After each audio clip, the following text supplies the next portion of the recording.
Bonjour et bienvenue dans cette vidéo consacrée à l'intégrale Spider-Man 62-63 paru chez Panini Comics et disponible désormais au prix de 36€. Je vais parler ici de la première édition, donc celle que je possède et qui était évidemment bien moins chère que celle disponible actuellement, et je sais que vous auriez probablement préféré que je vous présente les rééditions, mais je vais être très honnête, perso, je ne me vois pas lâcher 36€ pour upgrader cette intégrale si c'est pour me retrouver avec la même traduction douteuse. D'autant plus que Panini vient juste d'annoncer qu'ils vont commencer à sortir cette année des épis de collection en VF, en commençant d'ailleurs par Spider-Man, donc je vais clairement y aller mollo sur l'achat d'intégrale.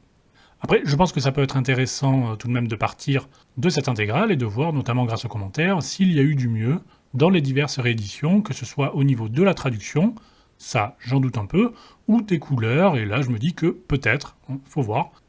Mais avant d'entrer dans le vif du sujet, je vais juste rappeler vite fait que cette intégrale regroupe les épisodes Amazing Fantasy 15, enfin la partie correspondant à Spider-Man bien sûr, Amazing Spider-Man numéro 1 à 7, et une partie de l'annual Strange Tales numéro 2. On retrouve bien évidemment ici le début du run historique Lee Ditko, dans lequel vont être posées les bases du Spider-Man que l'on connaît tous, et de la plupart de ses ennemis historiques. Ce sont des épisodes assez courts, denses, qui vont directement à l'essentiel, et dans lesquels vous avez quasiment à chaque fois un épisode, un ennemi.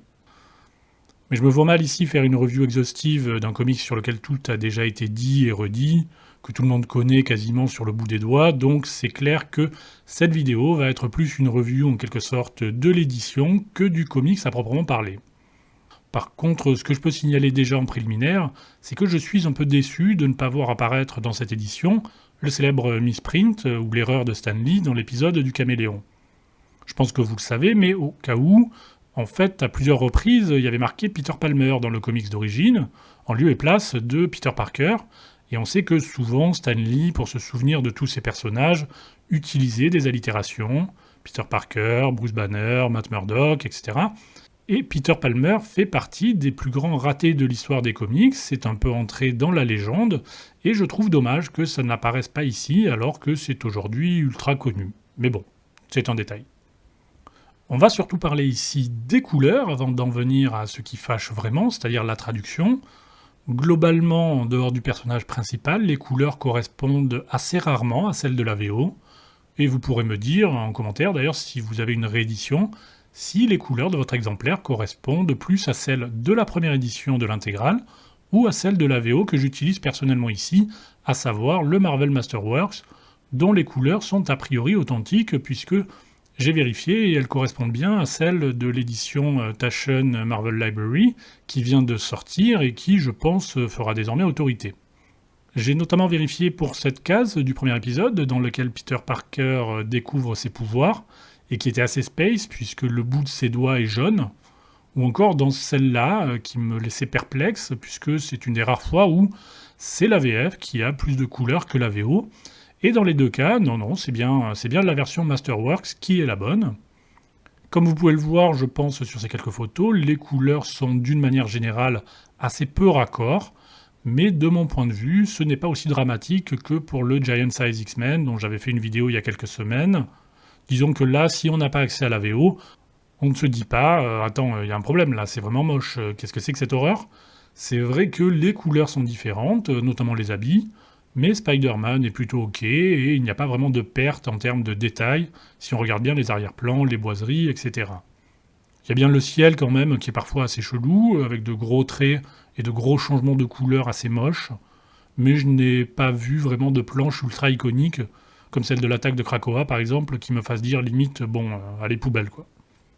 Par contre, en ce qui concerne la traduction, là je vais être très clair, et beaucoup plus définitif, pour moi, il n'y a quasiment rien à sauver. Et pour le coup, même sans avoir accès à la VO, normalement, il y a 2-3 trucs qui devraient quand même vous faire tiquer, et si c'est pas le cas, c'est que vous avez une vision assez vilaine du Silver Age. Je vais commencer par le truc le plus flagrant, puisque ça revient un peu comme un leitmotiv dans le comics, le tristement célèbre polar dont on va traiter Peter Parker de manière assez récurrente.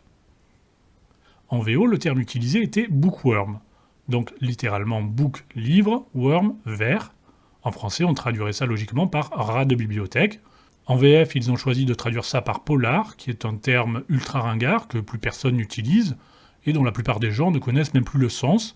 Et ça, c'est un problème parce que du coup, ça laisse croire au lecteur français que Stan Lee était un gros ringard, alors que pas du tout. Hein. Je suis désolé, mais quasiment tout le vocabulaire utilisé par Stan Lee en 62 pourrait être utilisé dans un comics qui sortirait le mois prochain, à quelques rares exceptions près. Et le truc hallucinant quand même, c'est que du coup, le comics en VO, qui a été écrit par Stan Lee il y a 60 ans, est beaucoup plus moderne que le même comics, réécrit par Panini il y a à peine 20 ans. Et ça, pour moi, c'est inacceptable. Je vais prendre un autre exemple pour illustrer mon propos. Regardez page 89. Oui, parce qu'à l'époque, Panini numérotait encore ses pages, hein, je ne reviens pas là-dessus. En VF, vous avez la panoplie d'Arcandier, formidable, hein, pour traduire donc Burglar Tools. Je suis désolé, mais en VO, vous pouvez tout à fait écrire ça aujourd'hui sans qu'on vous jette des pierres. En VF, je pense pas. Hein. Je vous épargne les joyeusetés du type sacripant de Spider-Man, etc., pour qu'on reste quand même quelques secondes sur ce magnifique « Je ne te paye pas » pour baguedonner, pour traduire une phrase toute bête et anodine comme « I'm not paying you to waste time ». Si ça vous sort pas du récit, ça, c'est que vous êtes sacrément accroché quand même. Hein. Et le pire, c'est qu'il n'y a même pas de cohérence interne dans cette traduction, puisqu'à côté de ces formules délibérément vieillottes, ils vont faire parler Peter Parker d'une manière parfois assez grossière, qui, moi, me déroute complètement et me fait, là encore, quasiment lâcher le bouquin des mains. C'est peut-être parce que je suis trop habitué à la VO qu'un rien me choque, mais c'est vrai que voir Peter Parker se mettre à traiter quasiment tout le monde de connard, c'est quand même assez chaud, je trouve. Pour moi, ça ne correspond pas du tout au personnage, c'est comme quand il se dit à lui-même « con de moi ». Ça se dit beaucoup par chez moi, hein, con de moi, c'est-à-dire dans le sud-est de la France, mais pas une seconde je peux imaginer un jeune New-Yorkais, plutôt propre sur lui, dire au début des années 60 con de moi. C'est juste pas possible en fait. Bref, je pense que vous vous en doutez, mais perso, s'il n'y a pas de nouvelle traduction, je vous déconseille fortement ces intégrales, et je vous invite plutôt à vous orienter vers la VO, que ce soit en omnibus ou en Epic Collection, et si vraiment vous ne pouvez pas du tout lire l'anglais, attendez l'Epic Collection VF numéro 1 qui est annoncé pour cet été, je crois. Au moins, ça sera nettement moins cher puisque vous aurez quasiment l'équivalent des 2 premières intégrales pour 26 € en souple ou 30 € en dur. C'est quand même financièrement beaucoup plus avantageux. Allez, à plus!